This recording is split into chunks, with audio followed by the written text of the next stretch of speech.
여러분 평안하셨는지요?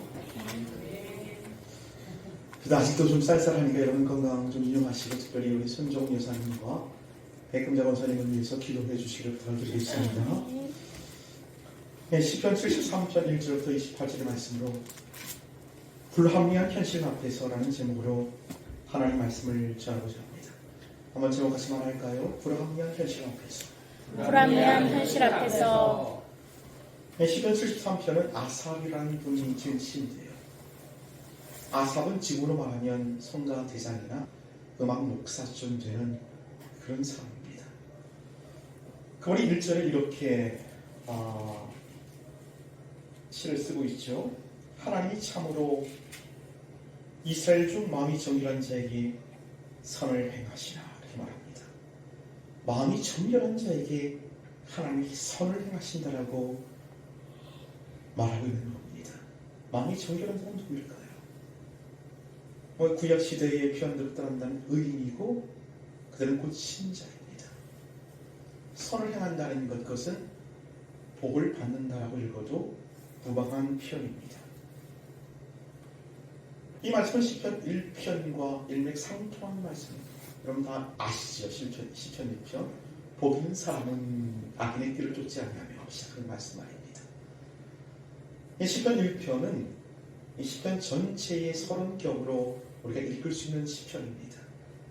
그 결론이 6절인데 6절 한번 찾아 읽어보시겠습니까? 시편 1편 6절.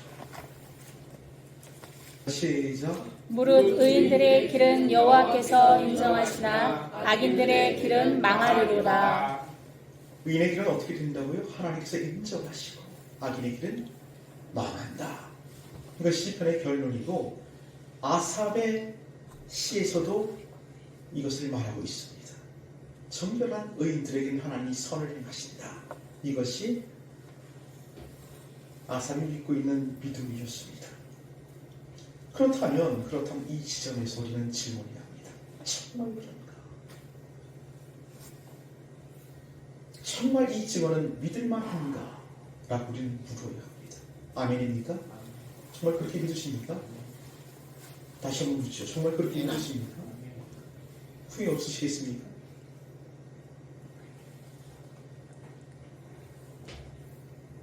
그런데 여러분, 그렇다면 우리의 삶을 한번 돌이켜보십시다. 우리의 믿음대로 현실은 돌아가고 있나요? 내가 믿는 대로 하나님이 의인에게 복을 주시고 선을 행하시는 그 믿음대로 세상은 돌아가고 있는가? 우리 묻고 또 묻고 돌이켜보시려고 합니다. 3주년 끝난다고 했던 러시아하고 우크라이나 전쟁이 3년을 넘게 진행되고 있습니다. 사상자가 100만 명이 넘는다고 합니다. 이 부상자, 사망자를 포함한 숫자를 사상자 이렇게 얘기하죠. 100만 명이 넘습니다. 경제적인 피해 규모는 이루 말할 수가 없을 겁니다. 우크라이나 인구가 2021년도에 한 4,100만 명 정도 되었다고 그래요. 근데 그 중에 1,600만 명이 해로 도피했거나 실종되었거나 죽었거나 했습니다. 인구의 25%가 날아가 버리는 겁니다. 이제 젊은 남자들은 찾아볼 수가 없습니다. 이제 군인으로 입대할 사람들이 없기 때문에 전쟁을 지속할 수 없는 그런 상황까지 직면하게 될 것이죠. 전쟁 복구 비용은 향후 10년 동안 702조 정도가 들어간다고 그래요. 702조 상당히 안 가는 돈이죠.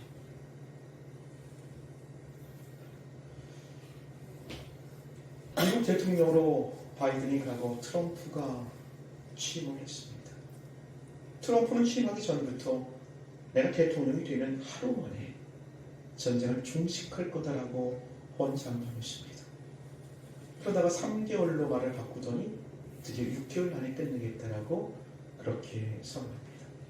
그리고 지금 평화회담이 일어나고 있습니다. 평화회담의 주최자가 미국하고 러시아입니다. 둘이 회담을 해요.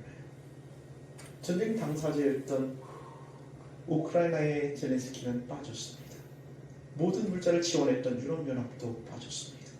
둘이 회담에서 결과를 내겠다고 하고 있는 것입니다. 저는 이 러시아 우크라이나 전쟁을 나름 평가를 하면서 악당이 수를 넘는 여기 왔어요. 제1의 악당, 빌런은 누구일까요? 명분이 어떻든 약속을 침략했던 러시아의 푸틴입니다. 아주 악당입니다. 두 번째 악당은 누구일까요? 저는 전쟁을 막을 수 있었지만 전쟁의 위험 앞에서 만용했고 도발했던 우크라이나의 자연스키라고 생각합니다. 그의 잘못된 판단으로 엄청난 국민이 죽습니다. 국민 전체가 절망과 슬픔 속에 빠져들었습니다. 누구도 부인할 수 없습니다. 그가 두 번째 악당입니다. 세 번째 악당은 전쟁을 부추기고 돈을 지원하고 물자를 지원하고 무기를 주었던 유럽연합이라고 생각합니다. 결국 그래도 망하게 되었죠. 네 번째 악당은 누굴까요? 명목상 네 번째 악당이지만 그는 실질적으로 최고의 빌런 악당입니다. 저는 미국이라고 생각합니다. 모든 것을 관망하며 모든 전쟁을 처음부터 끝까지 끌고 나갑니다. 가장 많은 물자와 무기와 돈을 지원한 나라가 미국입니다. 미국이 우크라이나에 지원했던 돈이 한 5천억 달러 정도 된다고 해요. 이게 우리나라 돈으로 한 사람 720조입니다. 우리나라 전체 예산이 한 600조 정도 되잖아요. 그만큼보다 더 많은 돈을 지원하고 싸움을 부추기고 싸움을 하고 지원했습니다. 국토는 완전히 황폐되었고 국민은 다 죽어나가 자빠지고 경제는 완전히 말살되었어요. 그리고 이제 와서 평화회담의 주동자로 들어서고 있습니다. 한 걸음 더 나가 자기들이 우크라이나에 지원했던 720조를 갚으라고 합니다. 돈이 어디 있어요? 우크라이나 땅속에 감춰져 있는 그 자원을 다 받아가겠다. 세상에 이런 도덕물이 어디 있습니까? 세상에 이런 빌런이 어디에 있습니까? 이렇게 평화협정이 끝난다면 러시아는 우리 남한 정도 되는 땅을 차지하게 될 겁니다. 그는 싸움의 희생의 대가를 다 받아들이는 겁니다. 미국은 나머지 우크라이나를 경제적 식민지로 완전히 장악하게 이끌 것입니다. 저기 오신 하나님은 어디 있는 건가요? 그 슬픔과 비탄 속에 죽어가는 우크라이나 국민들은 어디에서 유럽 평화를 얻을 수가 있을까요? 우리 물어야 합니다. 질문합니다. 세상을 통치하시는 그 하나님의 정의로운 하나님은 과연 어디 있는가? 이것이 먼 나라 얘기라고요? 너무 먼 나라 얘기라 내가 시간 되지 않는다고요? 우리 주변 얘기를 한번 해보십시다. 설교를 돕기 위해서 제 얘기를 한번 말씀을 드릴게요. 작년 2024년도는 제 생에서 가장 어려운 한 해 중에 하나입니다. 정말 경제적 위기가 턱밑까지 이렇게 차올랐던 그런 어려운 한 해였어요. 제가 잘못된 판단을 하게 되는데 그 트리거가 우리 김시우 서울에 방을 하나 더 주게 되는데 아이는 간절히 원하는데 내가 어떻게 할 방법이 없는 거야. 그래서 어떻게든 이 문제를 해결해야 되겠다고 막 안달이 났을 그쯤에 제 문자 한 통이 있다고 봅니다.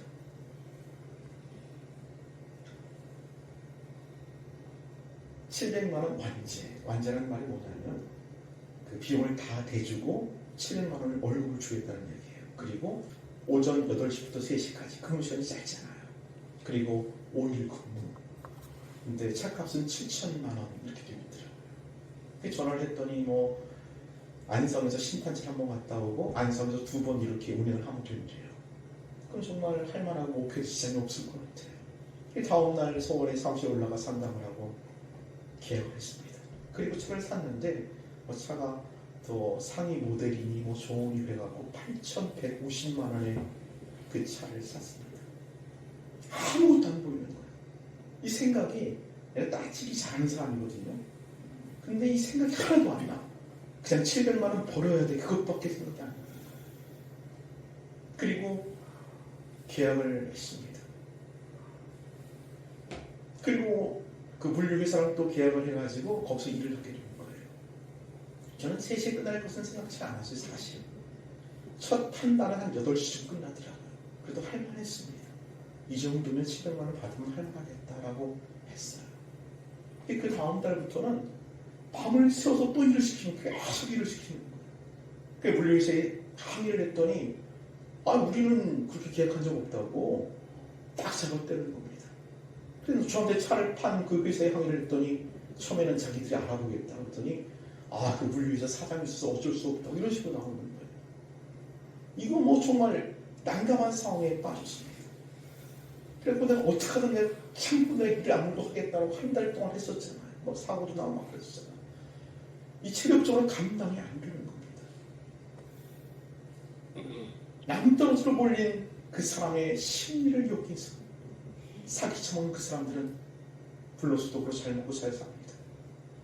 피해자는 피해를 쌓고 저 깊은 나락으로 떨어지는 이 현실. 정의로운 하나님은 어디 있는 건가? 저 도저히 안 되겠다 싶어 소송을 하려고 변호사를 여기저기 알아보고 자료를 수집하고 자료를 다 건넸어 했더니 300만 원을 내랍니다. 소송 비용. 300만 원 없어 소송 못해요. 세상이 이렇습니다. 한 5천만 원 살 차를 8천만 원 주고 사고 고생은 고생대로 하고 피해는 피해대로 보는 그런 현실입니다. 물어야죠. 정의로운 하나님은 어디에 계시는 걸까요? 오늘 본문의 시인도 똑같은 고민을 합니다. 우리 2절과 3절 말씀 읽어보십시다. 2절과 3절 시작. 나는 거의 넘어질 뻔하였고 나의 걸음이 미끄러질 뻔하였으니 이는 내가 악인의 형통함을 보고 오만한 자를 질투하였음이로다. 시인의 신앙 가운데 실족할 뻔했고 좌절된 까닭은 악인의 형통함을 봤기 때문이다. 이렇게 얘기해요. 그리고 그 악인의 형통함이 어떤지를 4절부터 얘기합니다. 그들은 죽을 때도 고통이 없고 강건하다. 이 가난하고 힘없는 사람은 그런 아픔 속에 살잖아요. 약, 처약, 별약을 다 먹으면서 그렇게 하루하루를 힘겹게 살아가는데 돈 많고 힘든 사람들은 운동하고 헬스하고 막 좋은 거 먹어서 죽을 때도 강건하다고 시는 그렇게 얘기합니다. 사람들이 당하는 고난이 그들에게 없고 사람들이 당하는 재앙이 그들에게 없다. 7절 말씀입니다. 살집으로 그들의 눈이 솟아나며 그들의 소득은 마음의 소음보다 많다. 그 사람들은 운이 좋아요. 내가 이만큼 기대했는데 소득이 이것도 훨씬 더 많이 얻어. 운도 좋고 일이 잘 돼. 그들은 능욕하며 악하게 말하며 높은 데에 거만하게 말하며 그들의 입은 하늘에 두고 그들의 혀는 땅에 들어갑니다. 이렇게 얘기합니다. 10절 말씀 우리가 볼지어다 이들은 악인들이라도 항상 편안하고 재물은 더욱 불운하다. 이렇게 얘기합니다. 이게 한톤 아이들의 상황을 이렇게 설명하고 있어요. 그들의 내면에는 뭐가 있을까요? 11절 말씀 읽습니다. 11절 시작. 말하기를 하나님이 어찌하랴 지존자에게 지식이 있으랴 하는도다. 그들의 내면에 하나님이 없어요. 하나님을 인정하지 않습니다. 하나님이 심판해야 되는 건 아닌가요? 그럼 악당들은 망하게 하고 의인들은 회복하고 살려줘야 되는 것 아닌가요? 이게 정의로운 하나님께서 하실 일 아닙니까? 이걸 물으십시오. 현실은 우리의 믿음과 교회가 있어요. 나는 정의로운 하나님을 믿고 의인에게 선을 행하시는 하나님을 믿지만 세상은 악인이 형통하고 악인이 득세합니다.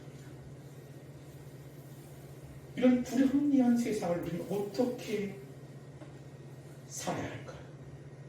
헤쳐나갈 수 있을까요? 오늘 신이 그것을 고민 끝에 우리에게 알려주고 있습니다. 첫째는 깊이 고뇌하는 것입니다. 한번 따라해 보십시다. 깊이 고뇌하십시오. 깊이 고뇌하십시오. 우리 16절 말씀 읽어보십시다. 16절 시작. 내가 어쩌면 이를 알까 하여 생각한즉 그것이 내게 심한 고통이 되었더니. 일반적인 고민을 넘어 우리는 깊은 고뇌로 나가야 합니다. 그 고뇌는 고통을 동반한다고 시인은 말하고 있어요. 여러분, 신앙생활 가운데 이 고뇌라는 것은 필연적인 겁니다. 이 고뇌가 없으면 신앙 성장도 멈춥니다. 그냥 그 수준에서 불교 신자가 부처님을 믿고 무당의 귀신을 믿는 그 수준에서 우리 믿음이 멈춰 있어요. 우린 고민하고 고민을 넘어 고뇌까지 나가야 합니다. 그것은 내 내면을 뒤흔드는 고통이요, 때로는 내 육체까지도 아픈 그 고통으로 우리를 몰아넣을 수 있는 겁니다. 여러분, 성경의 욥이라는 인물 여러분 아실 겁니다. 그 사람은 이유 없이 엄청난 재난을 당하죠. 7명의 아들, 딸들이 다 죽어버립니다. 재산을 다 잃어버리고 아내는 하나님을 욕하고 죽으라며 저주하며 떠나가 버렸어요. 그 너무 슬퍼서 죄를 뒤집어 쓰고 막 슬퍼하고 있는데 친구들이 오죠. 그게 막 몸에 악창이 일어나고 피폭 나가고 막 기어처럼 막 뻑뻑 끓고 있는 친구 3명이 그 욥을 뭉겨봅니다. 그럼 이렇게 얘기해요. 얼마나 힘드니, 얼마나 고통스럽니. 네가 그렇게 돼 있고서 네가 죄를 졌기 때문에 하나님께 회개해. 그러면 하나님의 손을 회복하실 거예요. 욥은 그것을 받아들일 수가 없었어요. 자기 생각에는 내가 이런 벌을 받을 만한 죄를 지은 것이 없는데 내가 이런 고통, 이런 재난, 이런 재앙 속에 빠졌는가? 그는 이렇게 말합니다. 아니야, 난 그렇게 할 수 없어. 하나님께 따져 묻고 말겠어. 나는 하나님 옆에 서서 하나님께 따져 물을 거야. 그리고 하나님께만 따져 묻죠. 그 얘기가 욥기 취하는 겁니다. 나중에 하나님이 욥 앞에 등장하십니다. 그렇게 말씀하세요. 내가 이 세상을 만들 때 내가 어디 있었느냐? 세상에 주추도를 놓을 때에 너는 어디 있었느냐? 라고 하나님께서 말씀하십니다. 그때 욥이 하나님 앞에 엎드려서 이렇게 고백을 하죠. 내가 그전엔 하나님을 귀로만 들었더니 이제는 눈으로 하나님을 봅니다. 재앙과 그 고뇌가 욥을 하나님을 눈으로 보는 신앙으로 성장시킨 줄로 믿으시기 바랍니다. 아무 생각 없는 크리스찬들은 아무 생각 없이 그렇게 살다 그렇게 죽을 겁니다. 여러분, 생각하십시오. 생각을 넘어 고민하시고 고민을 넘어 고민하십시오. 그리고 하나님께 따져 물으십시오. 그 앞에서 절규하십시오. 하나님이 여러분에게 보여줄 것이 있습니다. 그것이 깨달음입니다. 그 깨달음은 성소에서 일어나는 겁니다. 그래서 두 번째 단계는 성소로 나가는 겁니다. 우리 같이 한번 따라해 보십시오. 성소로 나가십시오. 성소로 나아가십시오. 성소는 하나님이 계신 곳이죠. 그 고뇌의 내용을 하나님 앞에 가지고 나가는 겁니다. 그 앞에서 절규하고 하나님 앞에서 투쟁하는 겁니다. 그때 하나님이 깨달음을 주십니다. 우리 18절 19절 말씀 읽어봅시다. 18절 19절 시작. 주께서 참으로 그들을 미끄러운 곳에 두시며 하멸에 던지시니 그들이 어찌하여 그리 갑자기 황폐되었는가. 놀랄 정도로 그들은 전멸하였나이다. 그들이 미끄러지는 곳, 그들이 파멸하는 곳, 그들이 황폐하게 되는 곳, 현실 속에 그럴 수도 있죠. 엄청난 부자 하루아침에 훅 가버리고 쫄딱 망하는 수도 있습니다. 그렇지 않은 경우도 있죠. 그러나 근본적으로 그들의 파멸, 그들의 황폐, 그들의 미끄러짐은 죽음이죠. 그게 뭐한 얘기 같아요? 오늘 성경이 뭐라면 갑자기 황폐하게 일어나는 갑자기 오는데 갑자기 그 죽음 앞에서 부가 무슨 인간일까요? 그 죽음 앞에서 명예와 권세가 어떤 능력을 발휘할 수 있을까요? 성소에 들어가 하나님 앞에 선 시인은 그들의 종말을 봅니다. 그들도 죽으면 다 한마는 것이라는 거예요. 그리고 그 죽음 이후의 삶이 그들의 현재의 삶을 심판하고 보호할 것입니다. 그 결국을 시인은 보고 있는 것이죠. 로마서 14장 10절 말씀 보면 우리가 다 하나님의 심판 앞에 서리라고 선언합니다. 저도 그렇고 여러분도 그렇고 의인도 그렇고 악인도 그렇고 하나님의 심판 앞에 서게 될 겁니다. 그리고 다 하나님 앞에 직구하게 되고, 믿지 않는 자들은 영벌에, 믿는 의인들은 천국에 들어갈 줄로 믿으시기를 바랍니다. 이것이 신의 믿음이고 저 여러분의 믿음이죠. 하나도 풀어갈 것 없는 줄로 믿으시길 바랍니다. 첫 번째 깨달음은 종말이었고, 두 번째 깨달음은 자기 이렇게 고뇌하게 된 원인, 분노하게 된 원인을 그가 발견합니다. 우리 4절 말씀 한번 읽어볼게요. 4절 3절 시작. 이는 내가 악인의 형통함을 보고 오만한 자를 질투하였음이로다. 악인의 형통함, 그것 때문에 분노하거나 좌절하거나 실족한 것이 아니라 그것을 보고 어떻게 했다고요? 질투했기 때문에 그래요.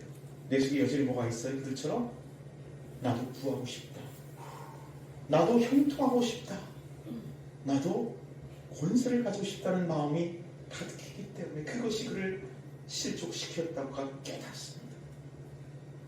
그것을 깨달은 뒤에 신이 뭐라고 고백을 합니까? 22절 보니까 내가 이같이 우매부진함으로 주 앞에 짐승이 당하게 이르네.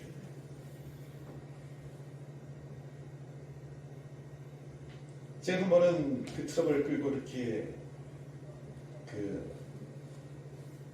주행을 하고 있는데, 운전을 하고 있는데, 그 옆 차선에서, 우측 차선에서 이제 차가 끼어들려고 이렇게 쭉 길을 섰어요. 차가 엄청 밀리는 거예요. 밀리는 상황 속에서 옆에서 끼어들려고 이렇게 차가 이렇게 들어오는 거예요. 그래서 제가 또 선을 행한다고 딱 서가지고 그 차를 이렇게 보내줬어요. 그러고 딱 깨달은 게 있어요. 내가 저 옆 차선 저 사람한테 내가 선을 행했지만, 만약 내 뒤에 있는 어떤 사람이 정말 급한 사람이 있다면 그 사람 얼마나 답답했을까? 그 사람이 내가 악을 행한 것이 아닐까? 그런 생각을 했어요. 여러분, 세상에 진짜 선이 어디 있을까요? 다 상대적인 거죠. 어느 날 율법사가 예수님을 찾아갑니다. 그렇게 말하죠. 선한 선생님, 내가 무엇을 하여 용서를 얻겠습니까? 그래서 예수님이 정색하고 그렇게 말합니다. 왜 나더러 선하다고 하느냐? 선한 분은 하나님 한 분밖에 없다. 진짜 선한 것은 하나님만이 아세요. 진짜 복이 무엇이지 하나님만 아십니다. 지금 내가 고통당하고 있다고요? 그게 선인지 악인지 어떻게 판단할 수가 있을까요? 하나님만 아십니다. 그럼 우리가 믿는 것, 우리는 가장 극치의 선 하나님 나라로 인도되고 있다는 겁니다. 그 가운데 가는 모든 길목에 있는 것들, 우리가 밟고 지나갈 징검다리들, 그 실패 혹은 좌절, 절망, 이 모든 것들이 하나님 보시기에 합력의 선을 이루는 과정인 것을 믿으셔야 합니다. 하나님께서 그렇게 이끌어 가고 계시는 거죠. 이 깨달음으로 나가시기를 주의 이름으로 축원합니다. 어떤 사람이 깨달음이 온다고? 고뇌하는 사람에게, 그 고뇌를 갖고 성소로 들어가 하나님과談판하는 그 사람에게 신앙적인 깨달음이 오는 것입니다. 이제 그 깨달은 신은 어떻게 고백할까? 세 번째 단계, 그것은 하나님과 동행하는 것을 결단하는 겁니다. 다시 한번 따라해 보십시다. 하나님과 동행하시고 소망하십시오. 하나님과 동행하시고 소망하십시오. 오늘 23절, 24절 말씀 읽어보십시다. 23절, 24절 시작. 내가 항상 주와 함께하니 주께서 내 오른손을 붙드셨나이다. 주의 교훈으로 나를 인도하시고 후에는 영광으로 나를 영접하시리니. 시인이 이같이 우매부지함으로 주 앞에 짐승이라고 자기를 한탄하고 고백한 뒤에 이렇게 그는 선언합니다. 내가 항상 주와 함께하니 주께서 내 오른손을 붙드셨나니. 주의 교훈으로 나를 인도하시고 후에는 영광으로 나를 영접하시다.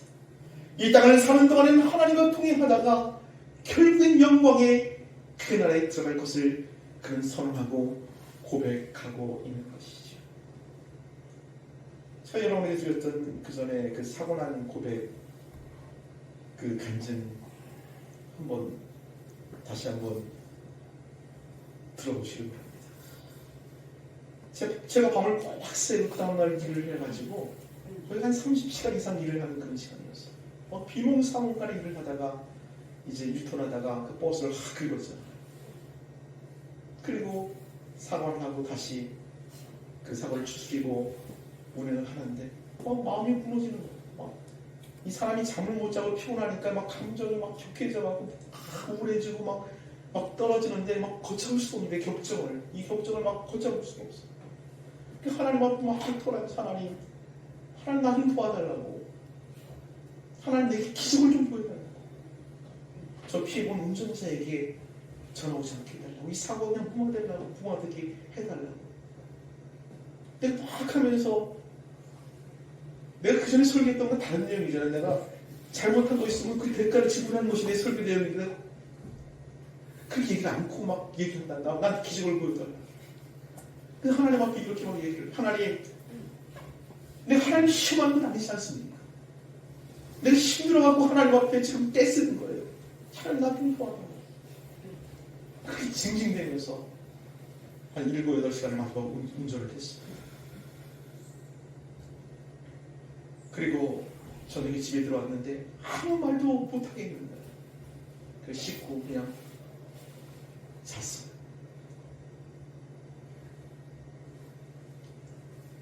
꿈에 누군가 내 옆에 오셨어. 난 단번에 알았어. 그게 예수님이라는 거. 근데 어떻게 고백했다고? 예수님 이거면 좋겠다. 이거면 좋겠다. 다 이뤄도 예수님 내 곁에 계시면 그거면 좋겠다. 내가 사고 냈던 그 운전자에게 전화 와도 많이 보상해달라도 아무 문제 없습니다. 이거면 좋겠다. 오늘 시인이 그 심정으로 노래하고 있는 것이죠. 이 소절 보십시오. 하늘에서는 주의 누가 내게 있으리요 땅에서는 주밖에 내가 사모할 리 없나이다. 내 육체와 마음은 쇠약하나 하나님은 내 마음의 반석이시요 영원한 분기시여. 무릇 주를 멀리하는 자는 망하리니 음녀같이 주를 떠난 자는 주께서 담별하시리라. 그럼 이렇게 고백하고 있는 겁니다. 신약 성경을 보면은 마리아가 있지요. 예수의 모친 그 마리아입니다. 아마도 성석자는 그가 수태고시를 받았을 때가 16살 정도 되는 어린 아이 10대라고 생각합니다. 천사 나타나가 아들을 낳을 거라고 고지합니다. 그 마리아가 뭐라고 그러죠? 주의 계집종이 오니 주의 말씀대로 이루어지리다. 그 순종의 말씀 안에는 엄청난 것이 들어있어요. 처녀가 잉태를 했으니 그 약혼자 요셉에게는 뭐라고 변명을 합니다. 그 가족들 보기는 어떻습니까? 그 이웃들이 손가락질 하는 것, 한 걸음 더 나가 법적인 심판과 처벌받는 것, 그것을 다 감수하겠다고 마리아는 그렇게 받아들이는 것이 주의 계집종이 뜻대로 되어집니다. 그리고 자기 이모였던 엘리사벳을 찾아갑니다. 마리아가 정확히 서는 것을 보고 엘리사벳이 소리 지르며 노래합니다. 여자가 복지도다. 네 태중에 있는 아이가 복되다.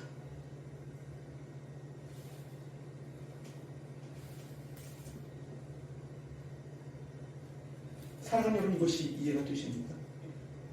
오늘 시인이 그것을 의미합니다.